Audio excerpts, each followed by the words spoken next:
I want to be acquainted with all of my old Jewish wives. And I'm going to call them wives because I've been deprived of their affection. And the fact that that they have children who are my descendants as the biological father um, is elevating the perception of my prestige such that people think that I'm getting too much prestige. Um, and then I'm deprived of affection, so I haven't had a wife yet. Um, haven't really spent. I think I was alone 36 out of 40 years, and then I find out that I have, and it sounds crazy, but I have a lot of biological children, apparently, from Jewish women, and I want to meet. I want to be acquainted with these Jewish women and meet the children who are um, my biological descendants. Um,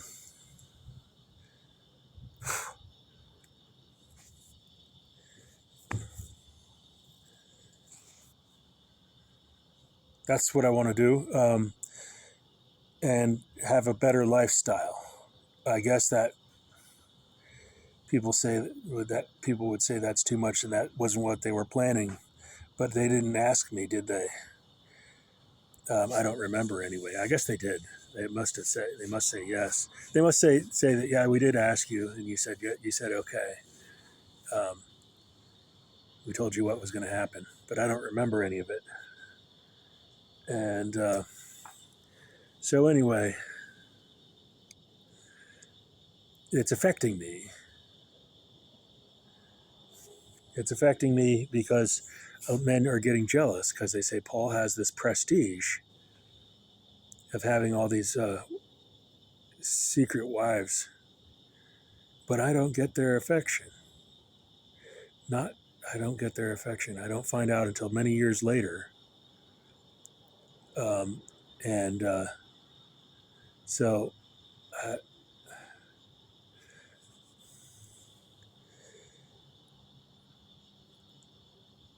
I'm in a struggle. Their husbands are competing against me, and they are using very manipulative methods. And I will have to describe those methods so that I can be as close as I can. At first, I was a little bit thinking I should be hesitant, reluctant. I don't know if there's another word I was looking for. Um, well, there's going to be. It's not just jealousy; it's hurting feelings. People who they're they don't want, they don't want their life to and their identity to be um, put into a different context, a context of being families of under families under my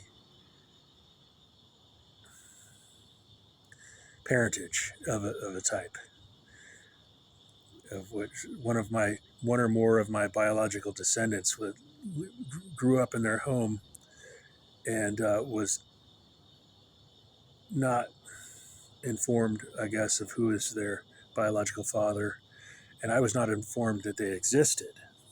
But so that drew some hostility towards me, I guess, a lot of manipulative sabotage and propaganda. And my father was also jealous and hostile to me, and I didn't know why. But it's as if I had more prestige than my father, unearned prestige, as it would have been considered to be from a child who had not accomplished anything. and that was upsetting my father. And then it seems that my father approved of hippie terrorists, hippies who are terrorists, who would make threats involving animals, and they would also spread propaganda. They say innuendo, and the propaganda was about something with a female dog that I had done. Two things with a female dog. The first thing I did with a female dog, three things. First, I fingered her, and that brought a justification for some outrage against me. I hurt her accidentally when fingering her. I hurt her. She was in pain, and she was injured in her vagina and in her cervix, inside of her uterus. I fingered her too deep. Dogs don't have a deep reproductive organ. The female dog does not have a deep reproductive organ. So I fingered her, and I caused her some injury, and some blood-tinged plasma was dripping out of her pussy. And so, well, then I instead of my finger, I used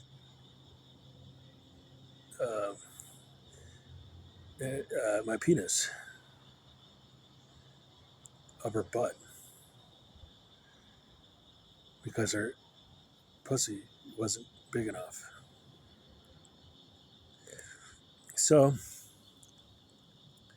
then I figured, I felt more or less like I had been trying to reinforce my masculinity, because I was in a siege where there were too many males, very few females, and I was getting no female social contact. So I wanted to reinforce my masculinity using a female animal, and I also used a female horse for that purpose. So that's what they used as the excuse.